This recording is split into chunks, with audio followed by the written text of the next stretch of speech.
Good morning. This is part 2 of the on the road business talk. I got cut off before the phone call came in, and I forgot to put on my do not disturb phone call thing inside my phone, whatever you call it. But we were talking before about online sales versus storefront brick and mortar sales. And I think I got to the point of we're going to keep our brick and mortar open at least to the end of December, probably even the end of January. You know, we have this historical home in Grapevine where it's really a showcase home, and where we display antiques and collectibles and vintage. And it if it wasn't for COVID, I mean, it did well before COVID hit, and of course it's doing okay now during the holiday season. And of course tomorrow's Thanksgiving and the day after is Black Friday, and we're going to have all three of us out there working Friday, Saturday, and Sunday, because it'll probably be a big blowout. It was last year, so hopefully it will be this year too. But the point I wanted to make really in all of this is we've made the decision to go strictly to an online business and work out of the warehouse, because there's no reason really at this point to have a brick and mortar. The overhead, it's not a piece of property that we own, it's a historical home right off the main street in Grapevine, and it's commercially zoned. And there honestly is just no reason to keep it, because, you know, the lease is very high. So, of course, the sales just there at the store don't cover it. It may during the holiday season, but it definitely doesn't cover it in the middle of the summer when sales go down for everybody, even online. So, honestly, there's just no sense in keeping it open. So, probably at the end of January, we're going to move out of there and just go to our warehouse. Now, here's the thing: our warehouse is 2,000 square feet, and it's completely full now. Without all this stuff over at the home in Grapevine. So about mid-December, excuse me, we're going to move from one warehouse space and move down a few to another warehouse space that's being vacated by another business. That's 3,000 square feet. And we're going to work out of a 3,000 square foot warehouse space with our shop on eBay and our shop on Etsy. And we're going to have the warehouse space open for people who want to come and shop in the warehouse space. We did have our first open house in the warehouse this past weekend. It was a fairly good turnout. We advertised excuse me, we advertised for it quite a bit through Facebook, you know, locally. And we had a fair amount show up. Enough to where we had, you know, $1,000 plus day. Which is good. You know, if you could do $1,000 a day, that'd be fantastic. But and in the resale game, that's a good deal. Because really, in essence, all antiques and collectibles and vintage, and for the most part, are resale. Oh, wow, excuse me. I think it is the cold and flu season, not COVID. But that's kind of how I want to just recap. One of the great successes we've had as far as resale is, I'm sure most people, especially resale people, have heard of Department 56 Christmas items and Snow Village and all of that. The cool thing is, back about midsummer, we had went to an estate sale and found about 15 or 18 of the Snow Village from the 80s still in the boxes. So of course we bought them all. We put them online. When we put them online on Etsy, another person contacted us and wanted to know if we were interested in her inventory of Snow Village. Well, she had over 600 items. She was actually had a storefront, and this was down in southeast Texas.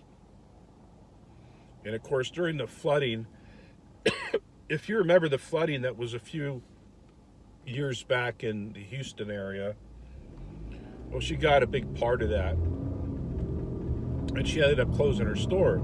So she still had about 600 or so items from the Department 56 line, and she wanted to sell them all for about $800. So we drove down there and checked it out, and we actually settled on a price. It was actually less than the 800, but we bought all of it, and it took actually 2 truckloads to get it back to our warehouse. And I went, just started putting them online. It was kind of a perfect setup for the, Christmas season. And it took a long time to get them all posted. We're talking over 600 items. Of course, when there's like items or multiples of one item, that's fairly easy. But still, it was probably, I think, altogether over 400 listings. And that took a bit of time. Luckily, there were other listings on eBay already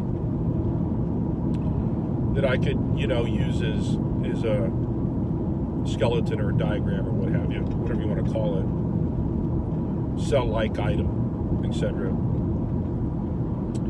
So that sped up the process.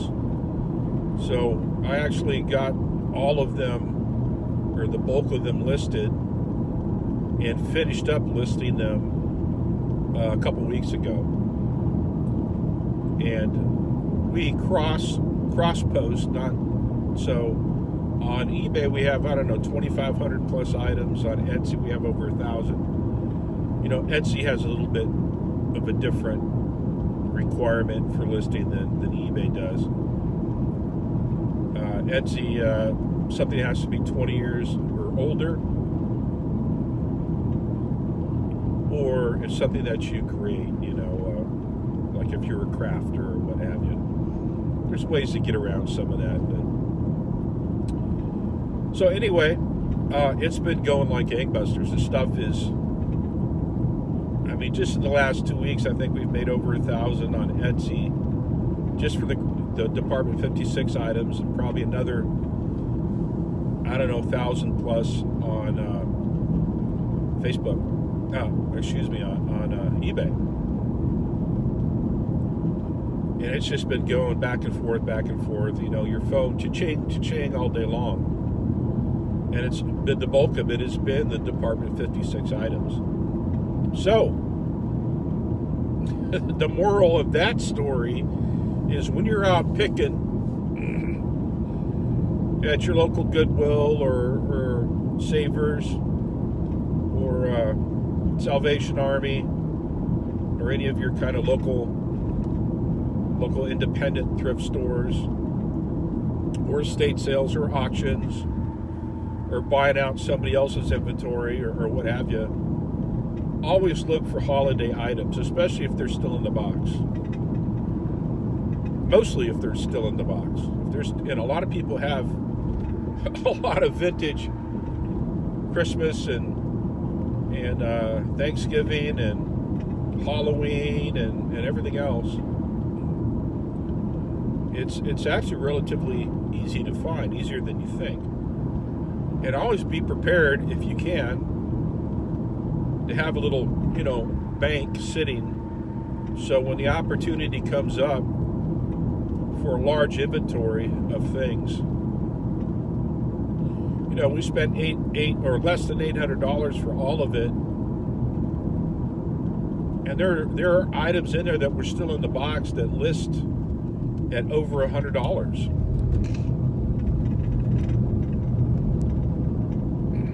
We had $1,000 worth of, and just 8 pieces that were still completely sealed in the box. They were very large. I forget exactly which piece it was, but anyway, there were. If every piece sold at the listed price, it would be somewhere in the range of $30,000, and we paid less than $800, and we made well and above that, probably within 3 weeks of getting the bulk of it listed.